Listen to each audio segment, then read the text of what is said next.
Hello students, in today's class we are going to discuss the basic accounting terms. Okay, already మనం first year లో కూడా చూసాం. In order to know the terms, in order to do the business transactions మనకి ఏం కావాలి, basic accounting terms అనేవి చాలా చాలా ఇంపార్టెంట్. సో ఇప్పుడు కూడా చూసుకుంటే మనకి మనం ఏం చేస్తాము, not for profit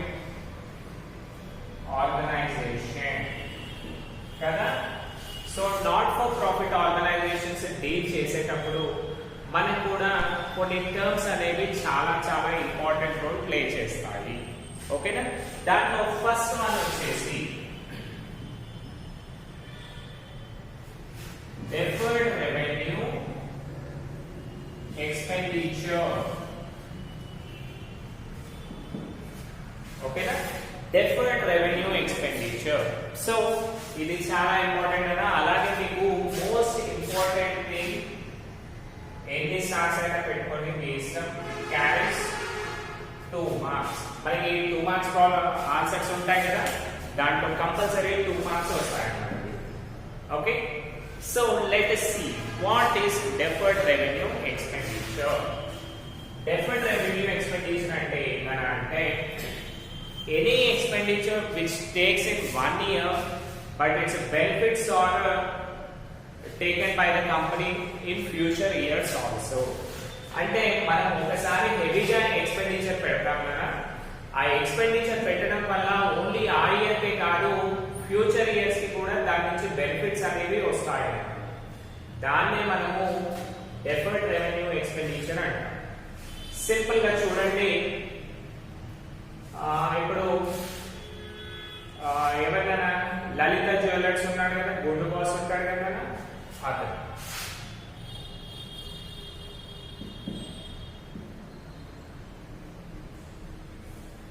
Lalitha jewellers are Kalyan jewellers, గుండు పర్సన్ ఐడియా ఉంది కదా. సో ఇప్పుడు మనం ఏం చేస్తాము, అతను ఏం చేస్తాడు మనకి ఫస్ట్ రైట్ కళ్యాణ్ జ్యువెలర్స్ అయితే.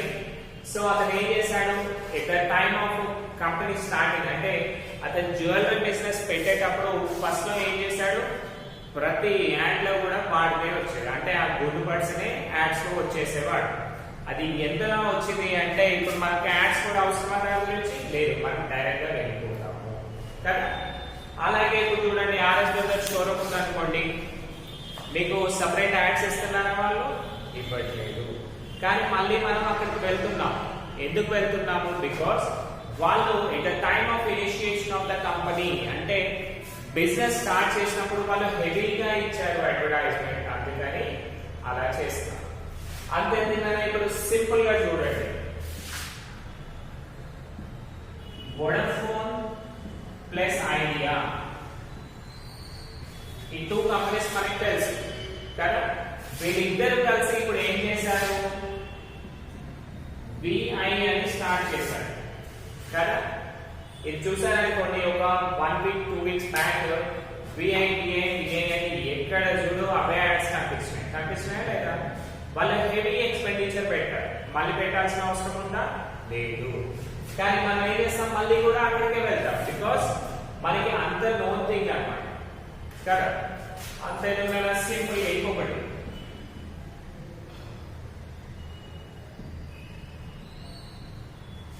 జెండుబామ్ యాడ్ అనుకోండి, జెండుబామ్ యాడ్ ఇప్పుడు వస్తుందా మీకు, రాదు. కానీ మీకు తలనొప్పి వచ్చింది అనుకోండి, మీ బ్రెయిన్ ఎక్కడ పోతుంది, అరే జెండుబామ్స్ ఇస్తుంది పోరా అంటారు ఇంట్లో. అంటే వీళ్ళు ఏం చేస్తారు కదా, బిజినెస్ స్టార్టింగ్ లో ఎక్కువ డబ్బులు పెట్టారు, బట్ దాని బెనిఫిట్స్ మాత్రం ప్రెసెంట్ కూడా ఎంజాయ్ చేస్తున్నారు. దాన్ని మనము డెఫర్డ్ రెవెన్యూ ఎక్స్పెండిచర్ అని పిలుస్తాం. ఓకేనా, అంటే స్టార్టింగ్ లో పెడతాము, బట్ అది ఫ్యూచర్ ఇయర్స్ కి కూడా పనికి వస్తూ ఉంటుంది. దాన్ని మనం డెఫర్డ్ రెవెన్యూ ఎక్స్పెండిచర్ అని పిలవాలి. ఓకే, నెక్స్ట్ దీంట్లోనే రిసిప్ట్స్ అండ్ ఇన్కమ్ అని ఉంటుంది. అంటే నెక్స్ట్ థింగ్ కదా ఇది. So deferred revenue expenditure okay కదా. మనము ఇనిషియల్ స్టార్టింగ్ లో హెవీ ఎక్స్పెండిచర్ పెడతాము, బట్ దాని బెనిఫిట్స్ అనేవి ఓన్లీ ఆ పర్టికులర్ ఆ ఫైనాన్షియల్ ఇయర్ కాకుండా నెక్స్ట్ ఇయర్స్ కి కూడా క్యారీ అయ్యేదాన్ని మనము డెఫర్డ్ రెవెన్యూ ఎక్స్పెండిచర్ అని పిలవాలి. నెక్స్ట్ వన్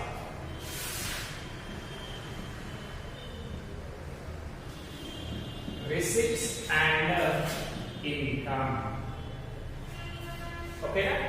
నెక్స్ట్ వన్ వచ్చేసి రిసిప్ట్స్ అండ్ ఇన్కమ్. రిసిప్ట్ అంటే ఏంటంటే మీకు ఏవైతే రావాల్సి ఉన్నాయో ఈ ఇయర్ కి కావచ్చు, నెక్స్ట్ ఇయర్ కి కావచ్చు, ఆ నెక్స్ట్ ఫ్యూచర్ కి కావచ్చు, వాటన్నిటిని ఏవైతే తీసుకుంటున్నామో క్యాష్ తీసుకుంటామో దానంతా కూడా మనం రిసిప్ట్స్ అంటాం. అదే ఇన్కమ్ అనుకోండి, ఇన్కమ్ అంటే ఏంటి? ఇన్కమ్ అంటే కదా ఆ రిసిప్ట్స్ ఈ ఇయర్ కి సంబంధించిన ఏవైతే వస్తున్నాయో వాటిని మనము ఇన్కమ్ అని అంటాం. అంటే అవి మనకి రావాల్సిన అవసరం లేదు, కానీ వచ్చేవి ఉన్నాయనుకోండి వాటిని మనం ఇన్కమ్ అని పిలుస్తాం అన్నమాట. రిసిప్ట్స్ అంటే లాస్ట్ ఇయర్ కావచ్చు, ప్రెసెంట్ ఇయర్ కావచ్చు, ఫ్యూచర్ ఇయర్ కావచ్చు, నెక్స్ట్ ఇయర్, వాటన్నిటిని కూడా వచ్చిన వాటిని రిసిప్ట్స్ అంటాము. ఇది వచ్చినా సరే రాకున్నా సరే మనకి వచ్చేది ఉంది అని తెలిస్తే చాలు, వాటిని ఇన్కమ్ అని పిలుస్తాం. నెక్స్ట్ వన్ చూసుకుంటే ఎక్స్పెండిచర్ పార్ట్ కి పోతే కనుక పేమెంట్స్ అండ్ ఎక్స్పెండిచర్.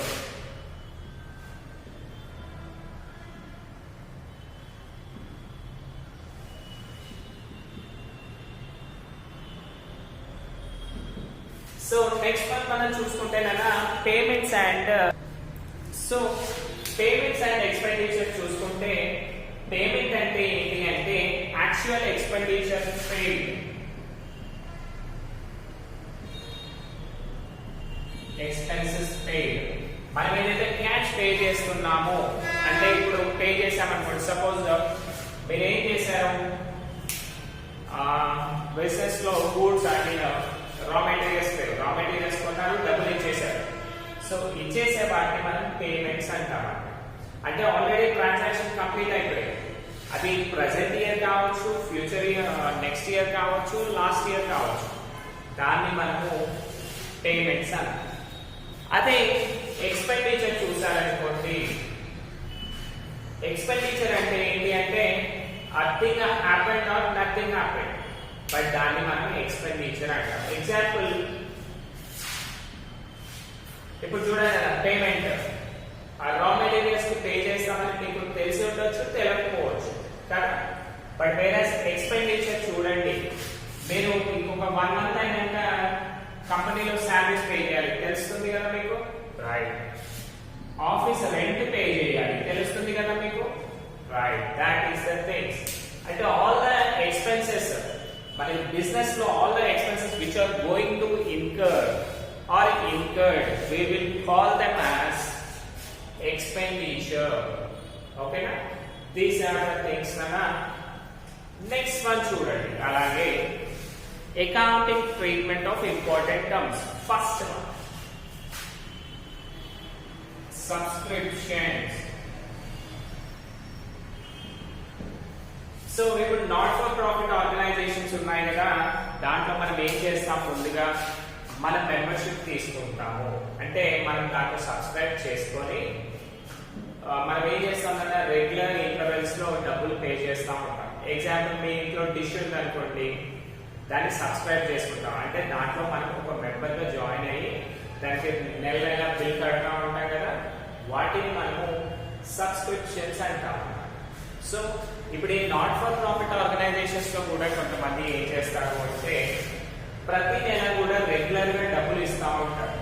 మా తరఫున ఈ సంస్థకి, అంటే ఈ voluntary not for profit organization మేము ఇంత ఇవ్వాలి, అంటే అనాథాశ్రమానికి ఇంత ఇవ్వాలి అనుకుంటాం, లేకపోతే ఓల్డ్ ఏజ్ హోమ్ కి ఇంత ఇవ్వాలి అనుకుంటాం అని ప్రతి నెల ఇస్తూ ఉంటారు కదా, దాన్నే మనము సబ్స్క్రిప్షన్స్ అని పిలుస్తాం. Okay. Next one donations. Donations చాలా ఇంపార్టెంట్ అన్న.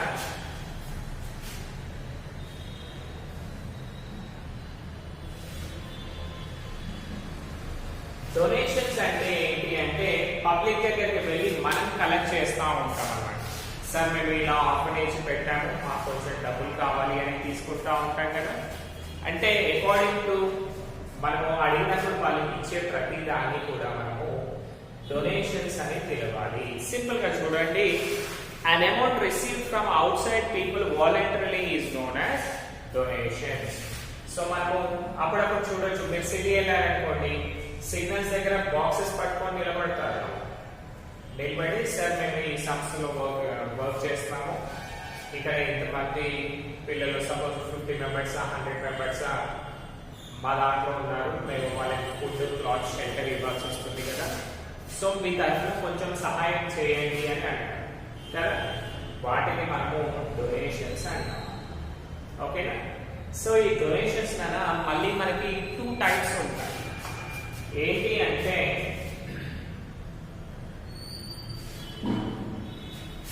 ఫస్ట్ వన్ వచ్చేసి general donations. Okay, next specific donations. General donations ఉంటాయి, స్పెసిఫిక్ డొనేషన్స్ ఉంటాయి.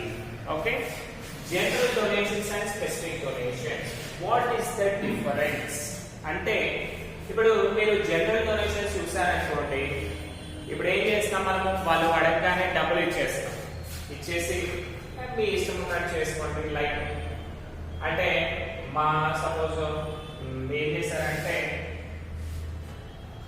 మీ ఇంట్లో మీ తాత వాళ్ళు ఎక్స్పైర్ అయ్యారనుకోండి, లేకపోతే వాళ్ళ బర్త్డేస్ వచ్చినాయనుకోండి, అప్పుడు ఏం చేస్తాం మనము, అరే మన తరఫున ఇంత పార్టీ ఎందుకు కరోనా సిచ్యువేషన్, అవే డబ్బులు మనం అనాథాశ్రమానికి ఇచ్చామనుకోండి, వాళ్ళని ఒక పూట హ్యాపీగా తింటారు కదా అనే థాట్స్ ఉంటాయి కదా. అలాంటప్పుడు మనం ఏం చేస్తాము, వాళ్ళని డబ్బుల్ని ఇచ్చేస్తాం, ఇచ్చేసి మా తరఫున ఒక 5000 ఇస్తున్నాము, మీకు నచ్చినట్టు చేసుకోండి అని అన్నాం అనుకోండి, దాన్ని జనరల్ డొనేషన్స్ అంటారు.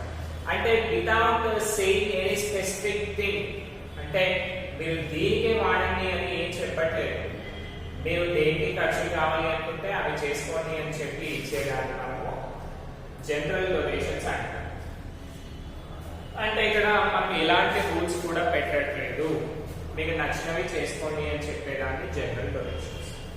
అదే నా తరఫున మీకు బిల్డింగ్ ఇక్కడ ఉంది కదా, నేను ఒక రూమ్ కట్టిస్తాను, ఓకే అంటే మీరు ఏం చేస్తున్నారు, స్పెసిఫిక్ గా ఒక పర్పస్ చెప్తున్నారు వాళ్ళకి కదా.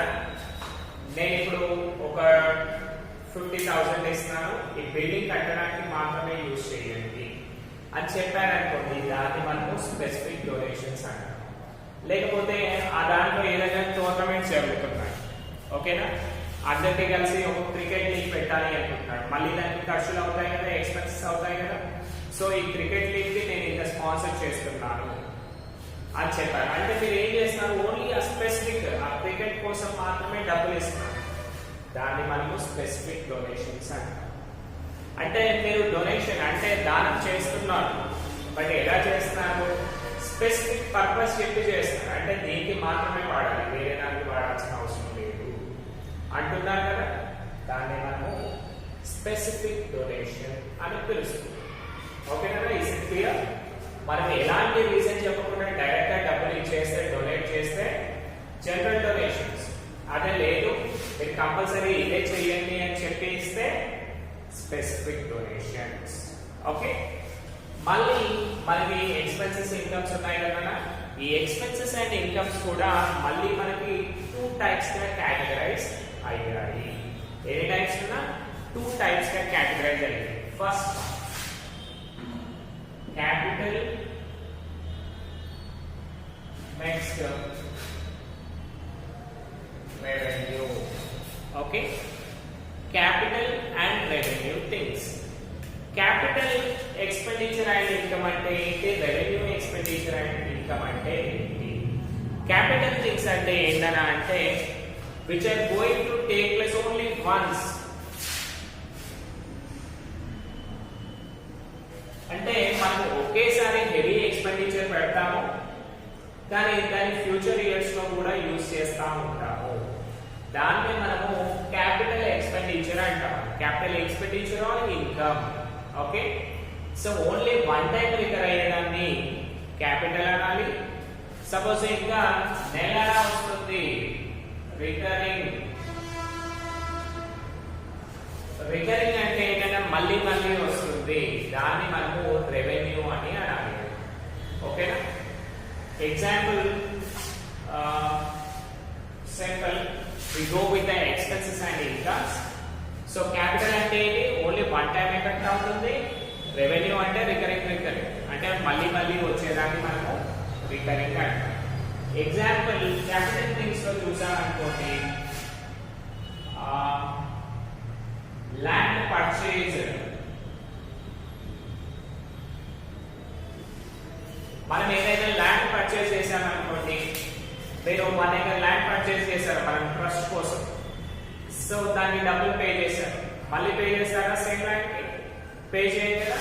సో ఓన్లీ వన్ టైమే కదా ల్యాండ్ పర్చేజ్ చేయడానికి డబ్బులు ఇచ్చేది, దాన్ని మనము క్యాపిటల్ ఎక్స్పెండిచర్ అంటాం అన్నమాట. ఓకే, అలాగే క్యాపిటల్ రెవెన్యూ, మీరు ఏం చేశారు రెవెన్యూకి కావాలి అంటే సింపుల్ గా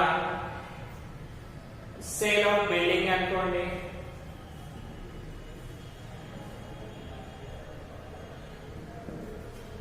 ఓకేనా? మీ ట్రస్ట్ నుంచి ఒక బిల్డింగ్ ని అమ్మేశారనుకోండి, ఆ బిల్డింగ్ కాస్ట్ ఒకేసారి ఇస్తాడు కదా, మళ్ళీ మళ్ళీ ఇస్తాడా? మనకి లేదు కదా. సో దాన్ని మనము రెవెన్యూ అంటాం. Okay, right. మళ్ళీ ఇన్కమ్ సైడ్ వచ్చారనుకోండి, ఓకే సారీ కదా. సో మీకు ల్యాండ్ పర్చేస్డ్ ఎక్స్పెన్సెస్ కదా, సేల్ ఆఫ్ బిల్డింగ్ అనేది క్యాపిటల్ ఇన్కమ్ అవుతుంది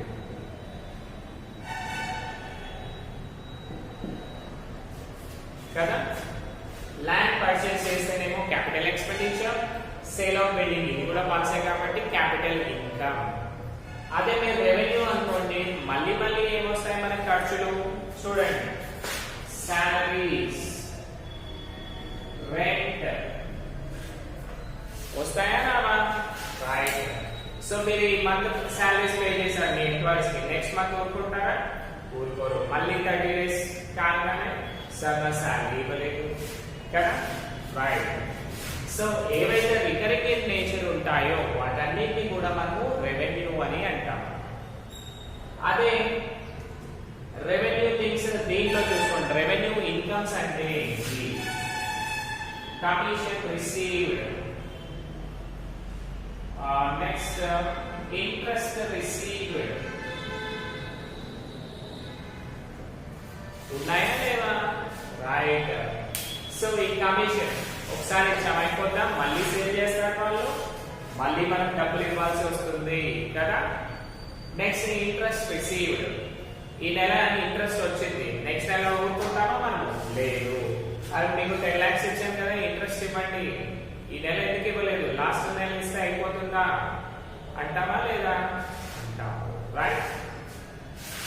సో ఒకేసారి జరిగేదాన్ని క్యాపిటల్ అంటున్నాము, మళ్ళీ మళ్ళీ జరిగేదాన్ని రెవెన్యూ అని పిలుస్తున్నాము.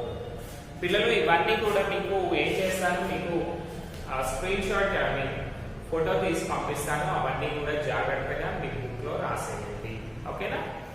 నెక్స్ట్ వన్ చూడండి, లెగసీ.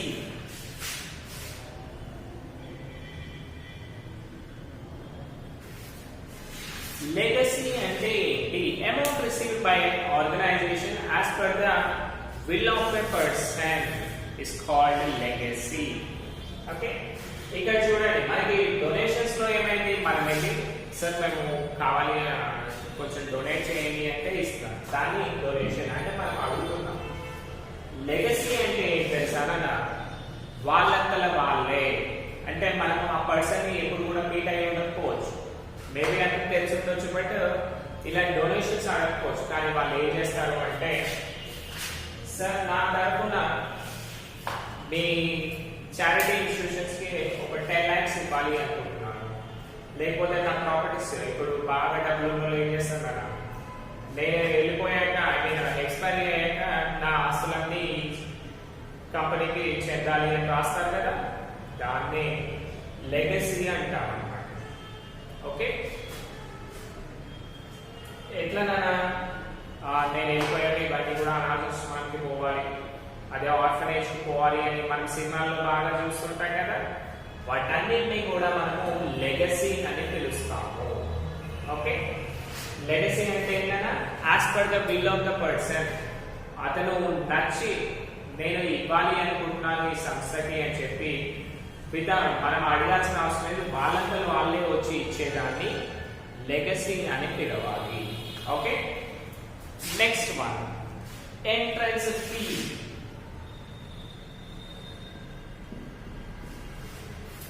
ఎంట్రన్స్ ఫీ అంటే ఏంటంటే మనం ఒక ఆర్గనైజేషన్ లో జాయిన్ అవుతున్నాం అనుకోండి, దాంట్లో ఫస్ట్ పే చేస్తాం కదా, అంటే ఆ ఆర్గనైజేషన్ లోకి ఎంటర్ అయ్యేటప్పుడు పే చేసే ఫీని మనము ఎంట్రన్స్ ఫీ అని పిలుస్తాము. నెక్స్ట్ వన్ అనా లైఫ్ మెంబర్షిప్ ఫీ.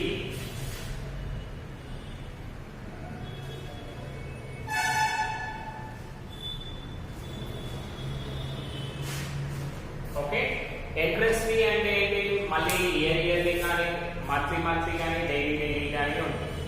కానీ ఈ లైఫ్ మెంబర్షిప్ ఫీ అనేది ఏంటి అంటే ఒకసారి మీరు మెంబర్షిప్ తీసుకున్నారనుకోండి ఒక ఆర్గనైజేషన్ లో, అది లైఫ్ టైం కూడా మీ దాంట్లోనే ఉంటుంది. ఎగ్జాంపుల్ లయన్స్ క్లబ్ ఇలాంటివి ఉంటాయి కదా, వాళ్ళ దాంట్లో ఏం చేస్తారు, మాక్సిమం లైఫ్ మెంబర్షిప్ ఫీని ఇంట్రెస్ట్ చూపిస్తారు. బికాస్ ఒకసారి తీసుకున్నాం అనుకోండి, మనకి నచ్చినప్పుడు అందులోకి వెళ్ళొచ్చు రావచ్చు అనిపిస్తుంది కదా. This is the thing. Next sale of old assets.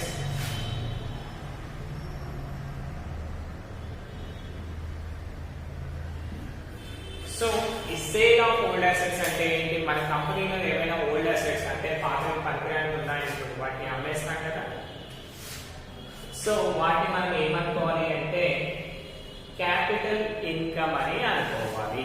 Capital things ఏ కదా, క్యాపిటల్ రిసీట్ కదా. నెక్స్ట్ వన్ చూడండి, sale of old newspapers and magazines. ఆ న్యూస్ పేపర్స్ అండ్ మ్యాగజైన్స్ మనము నెల అమ్ముతానే ఉంటాం కదా. So it should be treated as income and credited in income and expenditure account. So దీన్ని మనం ఇన్కమ్ గా కన్సిడర్ చేయాలి. Because sale of old newspapers ఇచ్చామనుకోండి, వాళ్ళు మళ్ళీ మనకి ఏం చేస్తారు, డబ్బులు ఇస్తారు. Right, next one honorarium.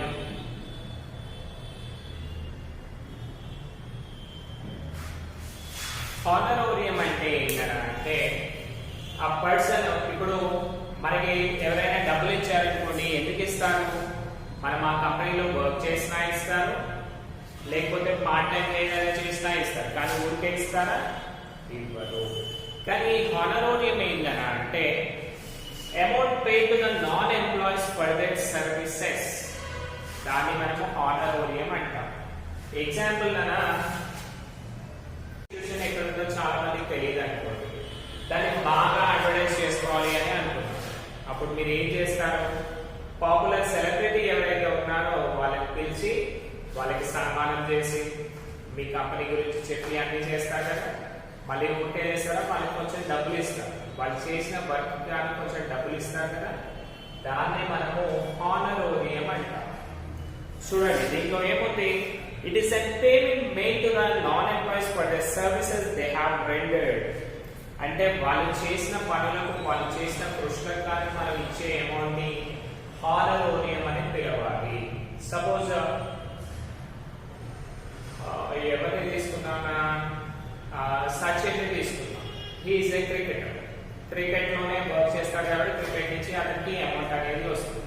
కానీ మీరు ఏం చేస్తారు, సపోజ్ అతను రిటైర్మెంట్ అవుతున్నాడు, రిటైర్మెంట్ అయినప్పుడు అందరూ అతన్ని ఫోకస్ చేస్తారు కదా. ఆ ఫోకస్ చేసిన పర్సన్ మన దగ్గర తెచ్చుకున్నాం అనుకోండి, మన బిజినెస్ కూడా డెవలప్ అవుతుంది కదా.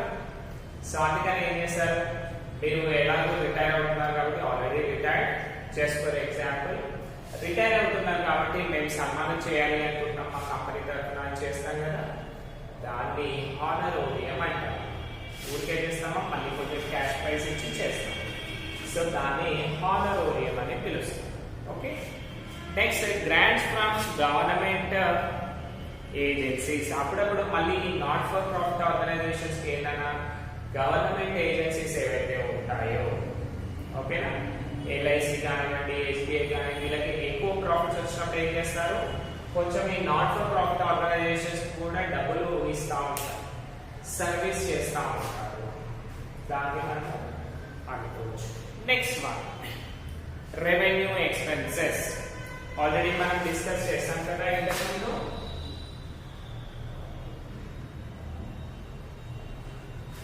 రెవెన్యూ ఎక్స్పెన్సెస్ అంటే ఏంటన్నా, which are in recurring in nature, మళ్ళీ మళ్ళీ వచ్చే వాటి ప్రతి ఒక్క దానికి కూడా మనము రెవెన్యూ ఎక్స్పెన్సెస్ అంటున్నాము. Example salaries, wages, transport, rent paid, postage, printing charges, stationery charges, newspapers. ఇవన్నీ కూడా ఒకేసారి ఏటువా లేదు, ప్రతి నెల కూడా వచ్చేస్తా ఉంటాయి. సాలరీ చూడండి, ఈ మంత్ పే చేస్తే మళ్ళీ నెక్స్ట్ మంత్ మళ్ళీ పే చేయాలి. న్యూస్ పేపర్స్ అండ్ మ్యాగజైన్స్ ఈ ఒక్క రోజు కొంటే సరిపోతా, మళ్ళీ డైలీ కొంటానే ఉండాలి. రెంట్ అనుకోండి, ప్రతి నెల పే చేస్తానే ఉండాలి. ట్రాన్స్పోర్టేషన్ అనుకోండి, మనం ఒకసారి తిరిగితే సరిపోతుందా, మళ్ళీ మళ్ళీ తిరుగుతూ ఉండాలి. ఇవన్నీ అన్నమాట.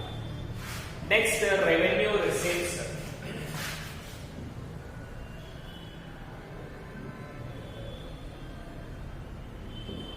రెవెన్యూ రిసిప్ట్స్ అంటే ఏంటన్నా, which are in recurring in nature, ప్రతి నెల వస్తానే ఉంటాయి, వాటిని మనకు రెవెన్యూ రిసిప్ట్స్ అంటాం. దీనికి ఎగ్జాంపుల్ సబ్స్క్రిప్షన్స్. చూడండి, ఒక సబ్స్క్రైబర్ ఉన్నాడని మనం ఆర్గనైజేషన్ ఆపేస్తామా, లేదు. ప్రతి నెల ఎవరో ఒకటి జాయిన్ అవుతానే ఉంటారు, డైలీ కూడా జాయిన్ అవుతా ఉంటారు. అంటే వీళ్ళు రికరింగ్ ఇన్ నేచర్, ప్రతిసారి కొత్త వాళ్ళు వస్తానే ఉంటారు కదా. సింపుల్ గా మీ ఇంట్లో టాటా స్కై డిష్ ఉంది అనుకోండి, Tata sky, Airtel, Vodafone, anything else. Okay, so ఆ డిష్ ఉంది కదా, మా ఇంట్లో పెట్టుకున్నాను, వేరే వాళ్ళు ఎవరు పెట్టుకోవద్దు అంటే కుదురుతుందా, లేదు. ఎవరికి నచ్చితే వాళ్ళు పెడతానే ఉంటారు, అంటే ఎవరికి వాళ్ళు సబ్స్క్రైబ్ అవుతానే ఉంటారు. అంటే కంపెనీకి ఏంటది, ఎప్పటికప్పుడు రెవెన్యూ ఇన్ నేచర్, ప్రతి నెల వస్తానే ఉంటుంది. Next rent receive, same as rent receive కూడా అంతే. ఈ నెల రెంట్ వచ్చిందని అయిపోతుందా, మళ్ళీ నెల రెంట్ వస్తుంది. Interest received, this also same, already మనం ఇక్కడ డిస్కస్ చేసాం కదా. Proceeds for entertainments, lectures etcetera. మనం బయట ఎక్కడైనా గెస్ట్ లెక్చర్ గా వెళ్ళామనుకోండి, అప్పుడు కూడా మనకి డబ్బులు వస్తానే ఉంటాయి. Next one 13th one, capital expenses.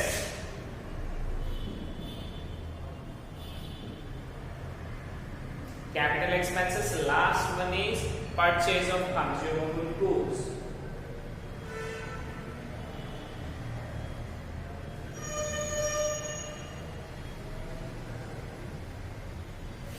So these are the things కదా. మీకు అన్ని కూడా బ్రాకెట్స్ పెట్టిస్తాను, అక్కడ వరకు రాస్తే చాలు. Okay, so next capital expenditure అంటే మనం ఏదైనా హెవీ ఎక్విప్మెంట్స్ పర్చేస్ చేసామనుకో, వన్ టైం పేమెంట్స్ చేస్తాం కదా, వాటన్నిటిని కూడా క్యాపిటల్ ఎక్స్పెన్సెస్ అంటాం. Example purchase of land, building, ఇంకేం కొన్నాం కదా, బంగ్లా, all the things. Single time payments, heavy expenses చేసే ప్రతి దానికి కూడా క్యాపిటల్ ఎక్స్పెన్సెస్ అంటారు. Last one consumable goods, purchase of consumable goods అంటే రెగ్యులర్ గా మనకు ఒక ఆర్గనైజేషన్ రన్ కావాలి అనుకోండి, దాంట్లోకి ఏం చేయాలి, మనం కొంచెం అమౌంట్ అనేది పెడతా ఉండాలి కదా.